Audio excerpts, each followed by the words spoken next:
यहां लोगों को बेवकूफ बना रहे हो, यहां ये चलने वाला नहीं है।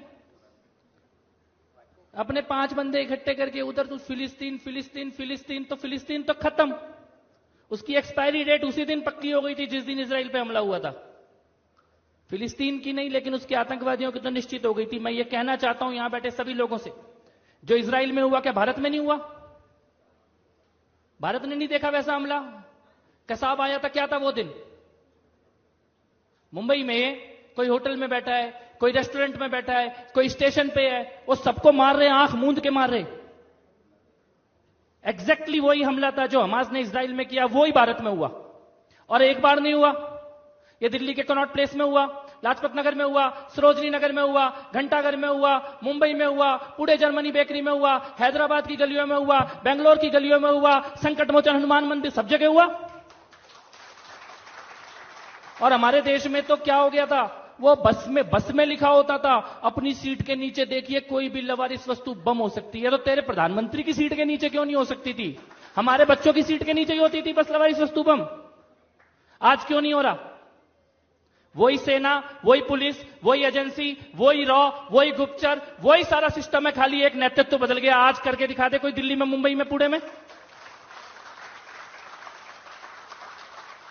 ये राष्ट्रवाद है। और मैं ये कहना चाहता हूं कि कोई गलतफहमी में मत रहना कि जो इजराइल में हुआ वो पहली बार हुआ या आखिरी बार हुआ। जिस दिन अयोध्या में, मथुरा में, काशी में मंदिर गिराए गए होंगे ना, उस दिन अयोध्या, मथुरा, काशी की गलियों ने वही आतंक देखा होगा जो इजराइल ने देखा था। आज से 100 साल पहले मोपला में, केरला में, तुर्की के खलीफा के नाम पे 10,000 लोगों को मार दिया गया। उस दिन केरला की गलियों ने वही आतंक देखा जो इजराइल ने देखा था। डायरेक्ट एक्शन डे के दिन कोलकाता की गलियों ने वही आतंक देखा जो इजराइल ने देखा था। और 89-90 में कश्मीरी पंडितों ने वही आतंक देखा जो इजराइल ने देखा है। कोई यहां पे बैठ के अगर हमास के या फिलिस्तीन के साथ खड़ा हो रहा है ना, वो हमास या फिलिस्तीन के साथ खड़ा नहीं हो रहा, वो तुम्हें मारने और काटने वालों के साथ खड़ा हो रहा है। और ये बता रहा है कि जिस दिन तुम्हें मारा जाएगा उस दिन वो कहां खड़े होंगे। कोई गलतफहमी ना हो इस बात की, चाहे वो ओवैसी हो, चाहे वो कांग्रेस हो। कांग्रेस, ये जेएनयू के अंदर इन्होंने नारे लगाए हमास के समर्थन में, एएमयू में मार्च निकाला गया। मैं पूछता हूं, जिस दिन संसद पे हमला हुआ एएमयू ने मार्च निकाला था क्या? जिस दिन दिल्ली में बम ब्लास्ट हुए एएमयू में मार्च निकला था क्या? जेएनयू में मार्च निकला था क्या?